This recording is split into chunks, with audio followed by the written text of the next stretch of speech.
네, 오늘 우리에게 주시는 하나님 말씀 보도록 하겠습니다. 오늘 우리에게 주시는 하나님 말씀은 구약 성경 여호수아 4장 1절부터 13절까지의 말씀입니다. 제가 가진 성경으로는 323페이지에 있습니다.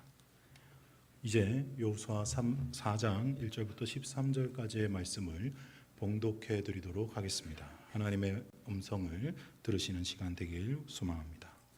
그 모든 백성이 요단을 건너가기를 마침에 여호와께서 여호수아에게 말씀하여 이르시되 백성의 각 지파에 한 사람씩 12사람을 택하고 그들에게 명령하여 이르기를 요단 가운데 제사장의 발이 굳게 선 그곳에서 돌 12를 택하여 그것을 가져다가 오늘 밤 너희가 유숙할 그곳에 두게 하라 하시니라.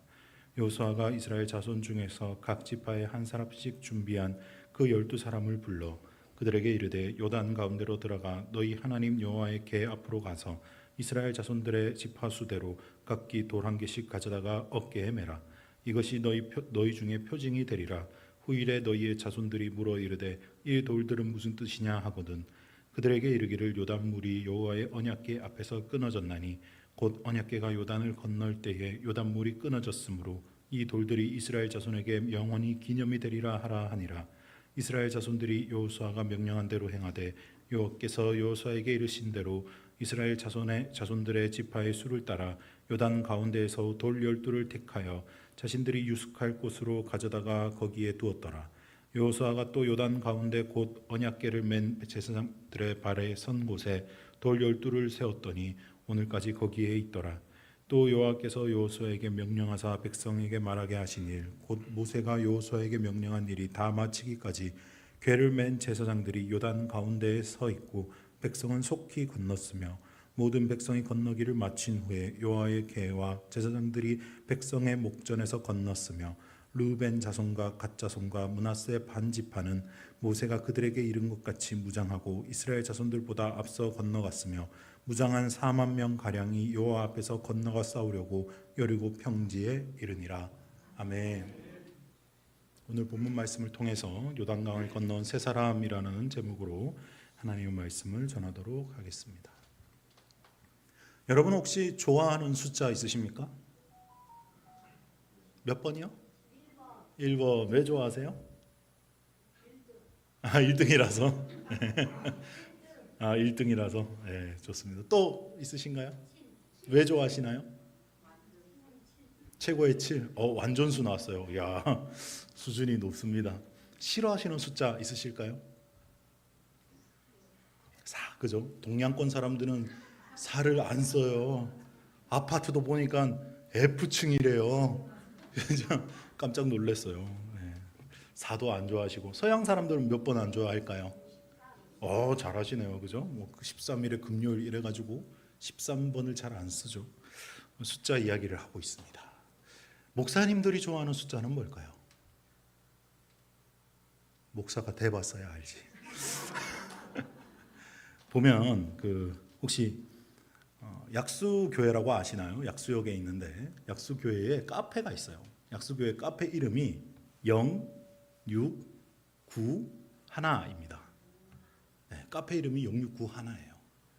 그리고 CTS 방송 프로그램 이름 중에 TV 상담 0675가 있어요. 자, 691과 691과 675. 예. 벌써 헷갈리면 안 되는데.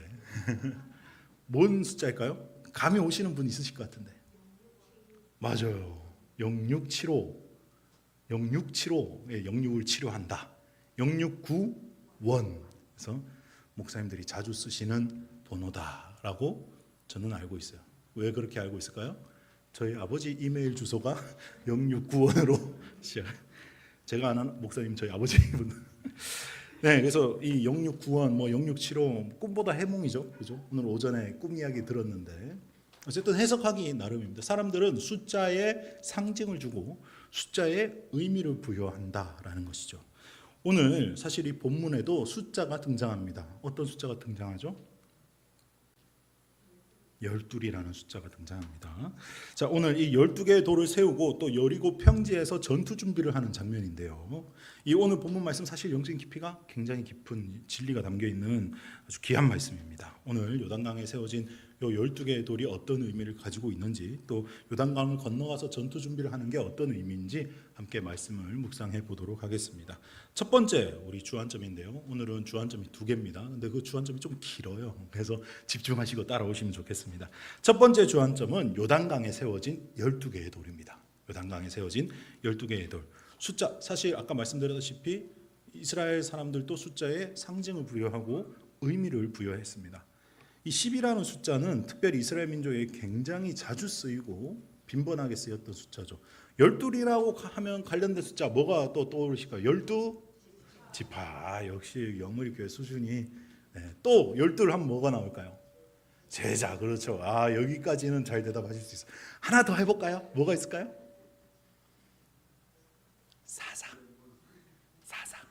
사사도 12명이었어요. 그리고 이 땅에 다시 내려올 새하늘과 새 땅의 새 예루살렘의 12문, 우리가 들어갈, 아멘. 그 문을 소망하십시오. 아멘. 12개의 이 숫자는 굉장히 이스라엘 민족들에게는 특별했어요. 왜 그럴까요? 여러분 잘 아시다시피 완전수이기 때문이었죠. 완전수는 뭐예요? 하나님의 숫자라고 불리죠. 이스라엘에는 완전수가 4개가 있었어요. 첫 번째 완전수가 3, 그 다음이 7, 그 다음이 10, 그 다음이 12. 이렇게 12개가 있는 12개가 아니라 4개의 완전수가 있는데 그 중에서 가장 완벽하고 완전한 수를 12로 쳤다라는 거예요. 오늘 본문에서도 그 12개의 돌이 등장하고 있습니다. 12개의 돌이 의미하는 바는 이제 알겠죠. 완전하고 완벽한 거. 그러면 12개를 지금 돌을 세우는데 이 12개가 의미하는 돌이 의미하는 바는 뭘까요? 첫 번째로 온전한 이스라엘을 말하는 겁니다.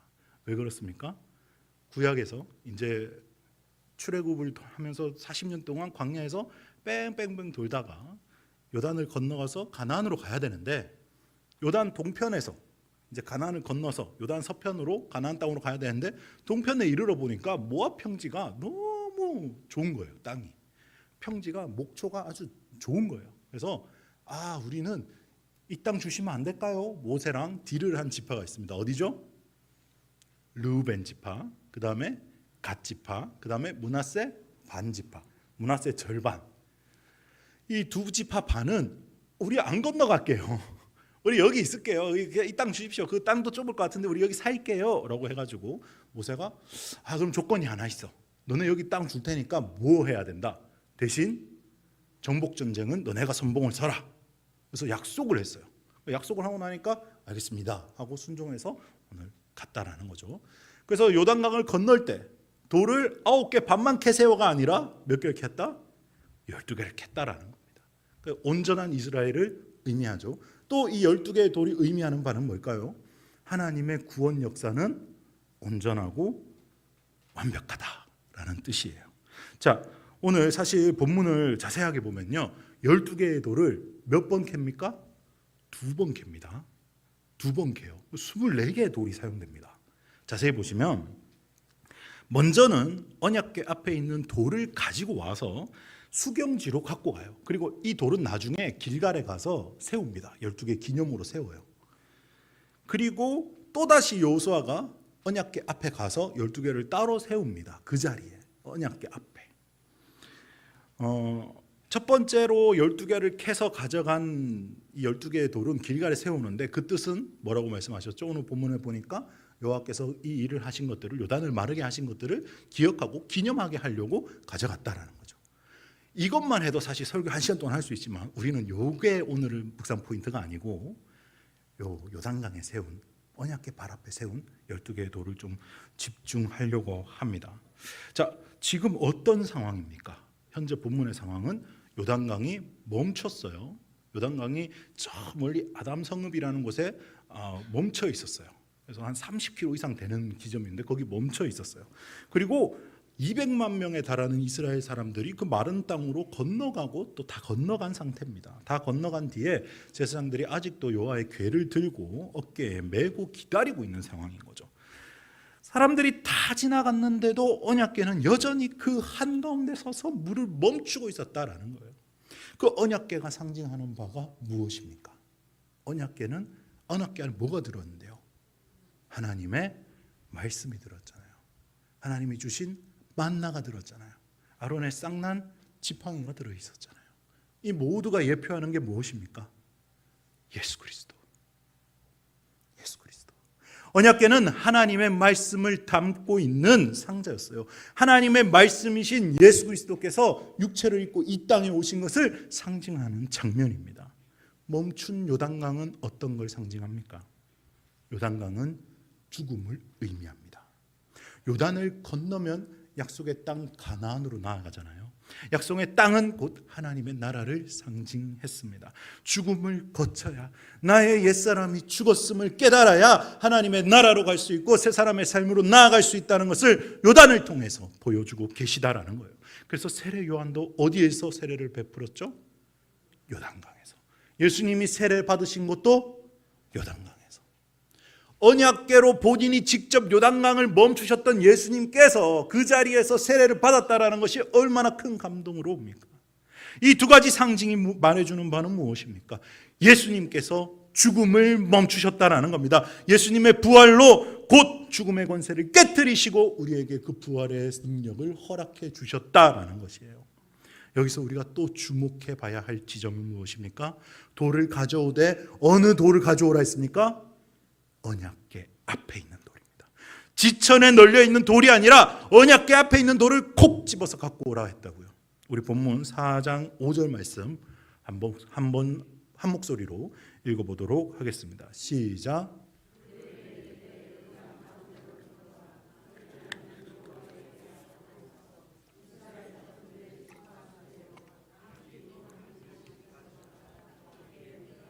아멘. 언약궤 앞에 있는 돌은 무엇을 상징합니까? 언약궤 앞에 있는 돌은 무엇을 상징합니까? 바로 우리입니다. 하나님의 말씀 앞에 저와 여러분은 어쩌면 아무것도 아닌 돌 같은 존재다라는 거예요. 아무것도 아닌 그 돌, 하나님이 물을 멈추시고 돌을 캐내셨다라는 겁니다. 차갑고 캄캄한 물 속에 영원히 잠들어 있을 수밖에 없었던 무가치한 돌 같은 우리를 예수 그리스도께서 십자가에 매달리심으로 통해서 하나님께서 우리를 캐내셨다, 구원의 대열로 이끌어내셨다라는 것을 기억하라라는 것입니다. 이것이 바로 언약궤 앞에서 캐낸 돌의 의미입니다. 그 사랑으로 깊은 물 속에서 깨어나 하나님의 나라로 옮겨지게 된 구원의 은혜를 매일 만끽하고 또 새 사람의 삶으로 살아가는 성도님들 되시길 예수님의 이름으로 축복합니다. 구원이라는 단어가 건져내다라는 뜻이잖아요. 바로 우리 예수 그리스도의 이름이십니다. 주님께서 우리를 위해 하신 일이에요. 물이 여전히 쏟아져 내려오지만 여전히 요단 한가운데 서서 그 돌을 캐내주신 분이 우리 예수님이다라는 겁니다. 우리는 그 주님 앞에서 돌과 같이 무가치한 인생이었지만 주님의 피 흘리심으로 그 돌 같은 우리에게 새로운 생명을 불어넣어 주셨다라는 사실을 항상 기억하시길 예수님의 이름으로 축복합니다. 또 다른 묵상 포인트는요, 언약궤 앞에 세운 12돌이에요. 아까 그 12개의 돌을 이제 그 무가치한 돌을 캐내가서 하나님의 기념석으로 받겠다고 가져가셨어요. 그 다음에 또 12개의 돌을 세웁니다. 9절 말씀 한번 같이 읽어볼까요? 시작.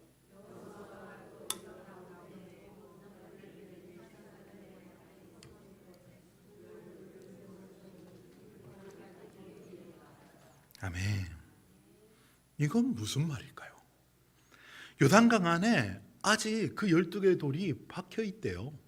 오늘까지 흐르고 있대요. 그런데 어디일까요, 거기가?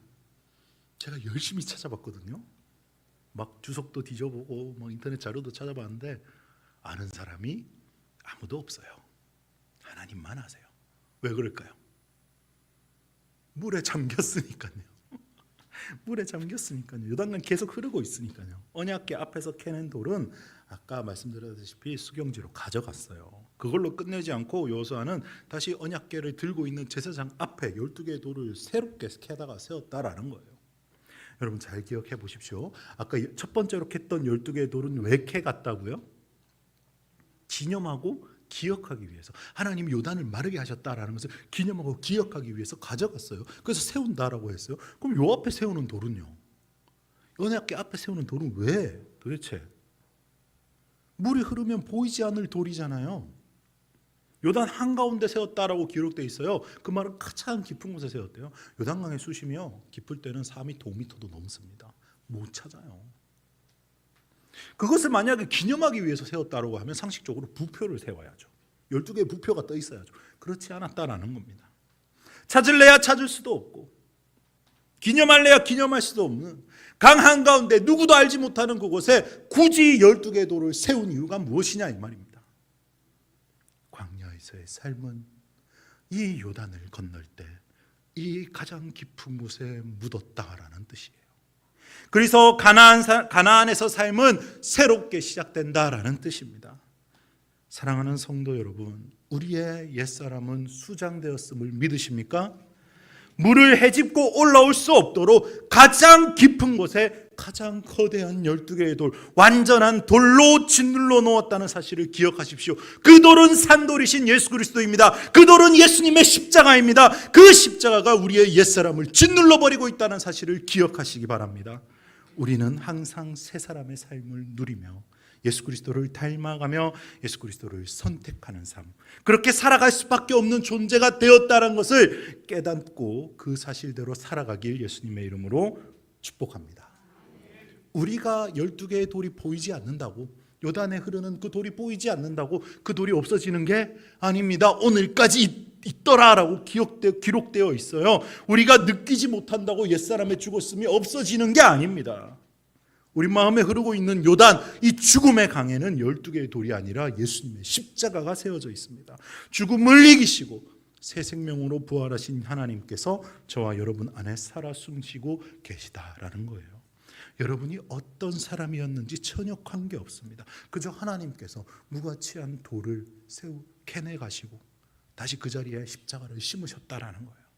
나를 정의하고 나를 규정하는 가치는 오직 나를 위해 죽으시고 부활하신 예수 그리스도로 규정된다라는 겁니다. 사랑하는 성도 여러분, 나를 위해 골고다 언덕을 오르시고 그 요단 한가운데 깊이 박히신 예수님의 사랑을 기억하십시오. 그리고 그 십자가를 믿음의 눈으로 바라봄으로 한 주간 예수님과 하나 되는 시간 되시길 예수님의 이름으로 축복합니다. 이제 두 번째 주안점으로 넘어가도록 하겠습니다. 두 번째 주안점은 평지에서 전투를 준비하는 겁니다. 어디에서 전투를 준비한다고요? 평지에서 전투를 준비하는 거. 자, 이제 이스라엘이 요단을 건너갔어요. 옛사람의 죽었음을 거기에 묻어놓고 새 사람으로 살기를 다짐하고 나아갔다라는 겁니다. 요단을 가장 먼저 건너가서 선봉했던 부대가 누구였다고요? 루벤, 갓, 므낫세, 반지파. 요 두 지파 반이 먼저 건너갔어요. 그들의 숫자가 몇 명? 4만 명. 4만 명. 자, 오늘 본문 한번 다시 읽어보겠습니다. 12절, 13절 말씀인데요. 시작.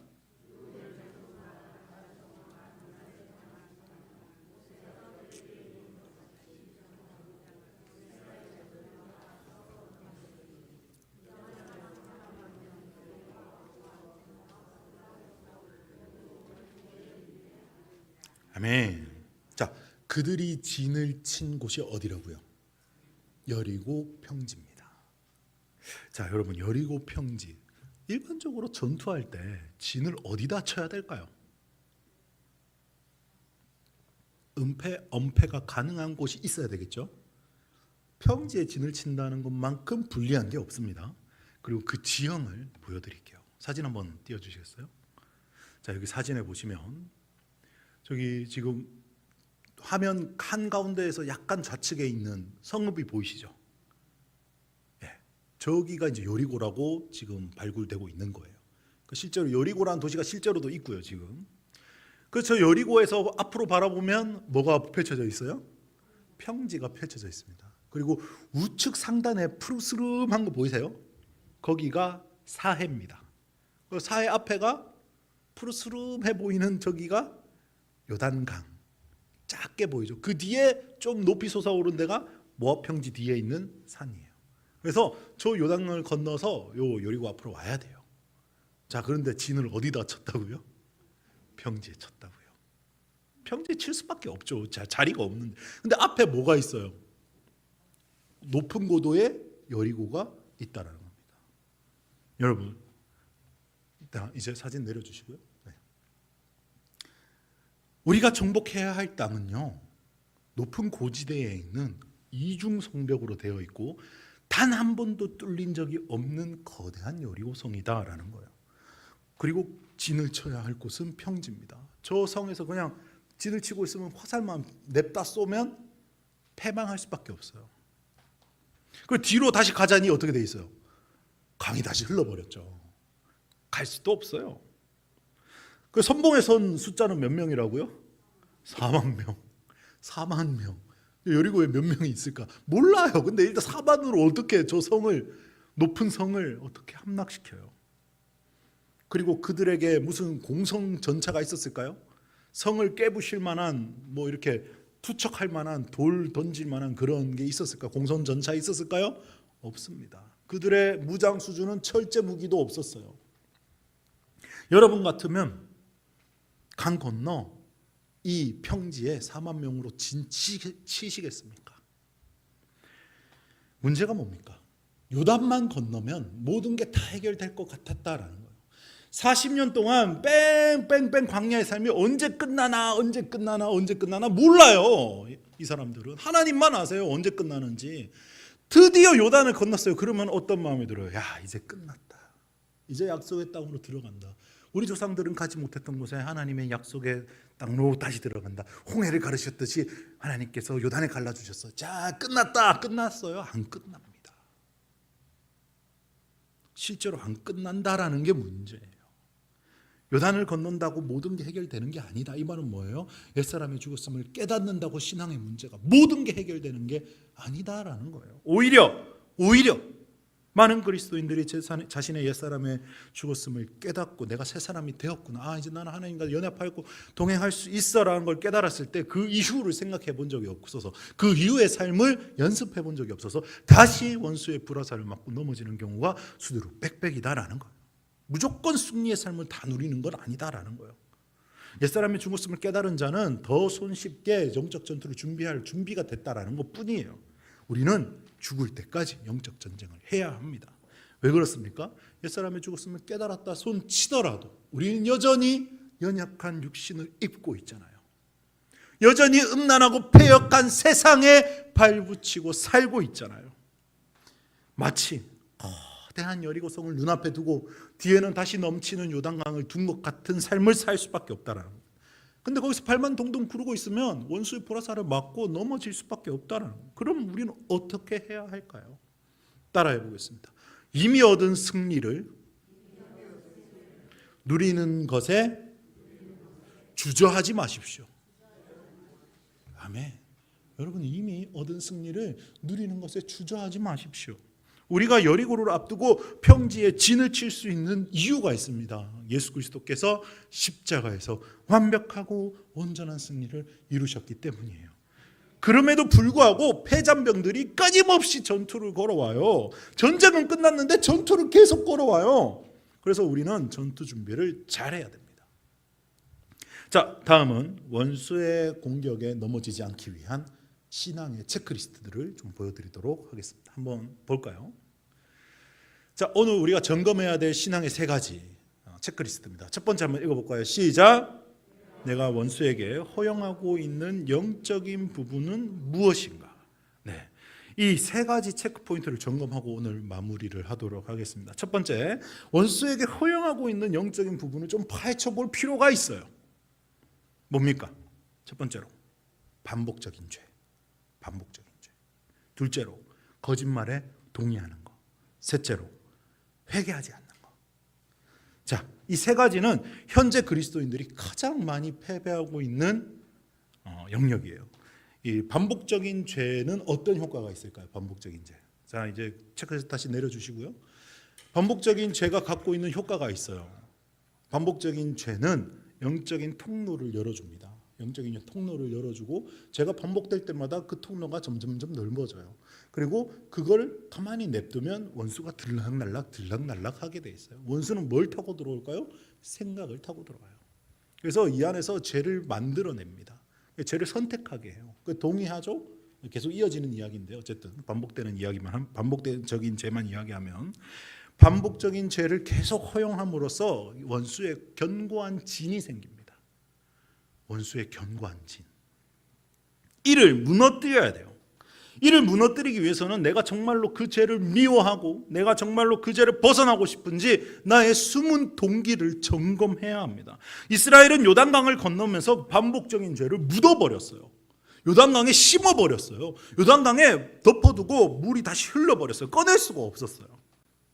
이스라엘의 반복적인 죄는 무엇이었습니까? 광야의 삶을 생각해 보십시오. 그들이 반복적으로 저질렀던 죄가 있어요. 어떤 죄입니까? 불평, 불만, 반역, 음란, 우상숭배, 모든 죄들을 반복해서 저질렀어요. 그게 출애굽기 내용이고 민수기 신명기 내용 아닙니까?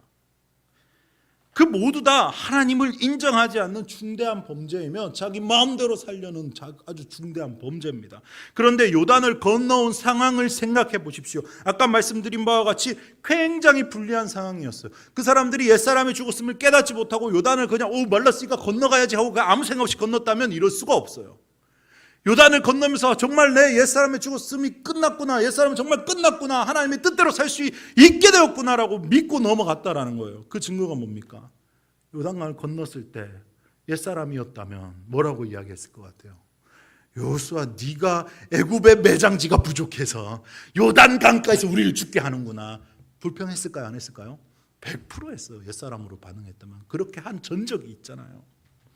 우리가 차라리 다시 요단을 건너가고 다시 홍해를 건너가서 다시 애굽의 종을 살자. 아니면 우리 여리고 병복하지 말고 한복하고 두 손 들고 여리고 종으로 살자. 그렇게 말했을 거예요.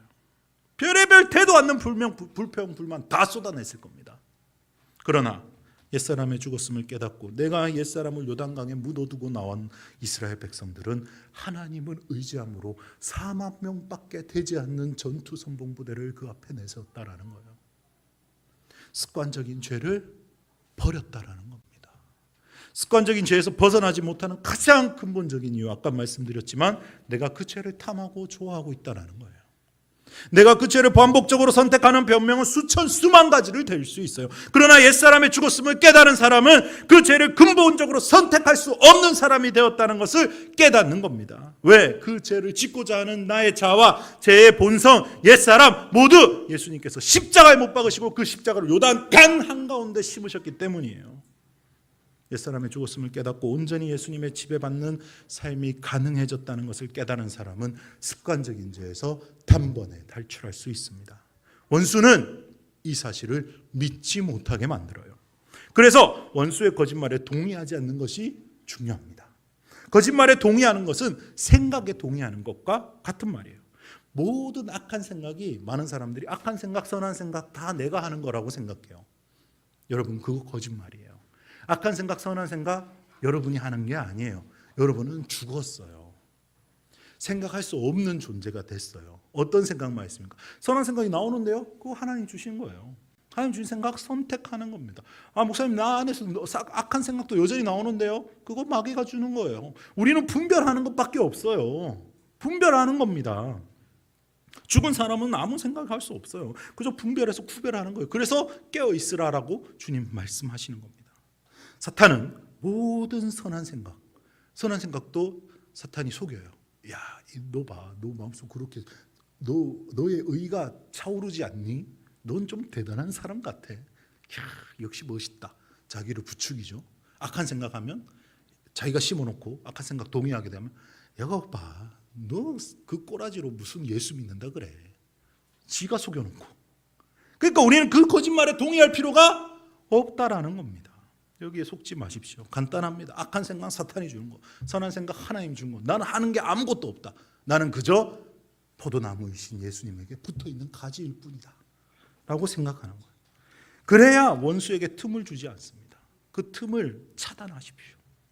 셋째로, 넘어진 후 회개하지 않는 영역이 있을 수 있어요. 회개하지 않는다는 것은 하나님과의 친밀함 포기하는 거예요. 다른 부분은 내가 하나님께 용서를 구하지만 이 부분만큼은 내 하나님한테 용서 구하지 않나. 아니 구할 수 없어. 아니 내 자존심 때문에 허락 못해. 오늘 오전에도 우리 목사님께서 어떤 장로님 이야기 해주셨죠? 3년 걸렸다 하잖아요. 그죠? 털어놓지 않고 하나님을 회개하지 않으면 화해를 할 수가 없어요. 그 원수에게 내주는 거예요. 나한테도 그런 쓴뿌리가 있을 수 있잖아요.